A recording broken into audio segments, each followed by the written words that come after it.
বেনারস গিয়ে খেতে গিয়ে যে এরকম সমস্যায় পড়তে হবে সত্যি আগে ভাবিনি।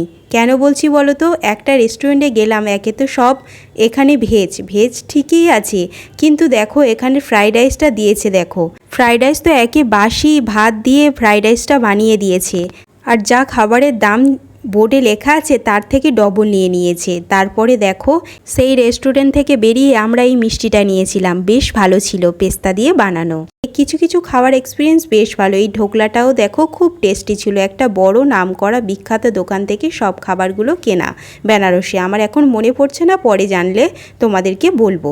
তো এরপরে কচুরি খেলাম, জিলাপিও খেলাম, দেখো খুব সুন্দর, দেখে বুঝতে পারছো টেস্টগুলো কেমন হবে। তারপরে দেখো এটা হচ্ছে মালাই, যেটা খুব ফেমাস বেনারসে, তোমরা যদি আসো অবশ্যই খাবে। কিছুই না, জাস্ট দুধের ফেনা দিয়ে বানানো। বেনারস আসবো পান খাবো না তাই হয় নাকি? নেক্সট ব্লগের জন্য সাবস্ক্রাইব করে রেখো।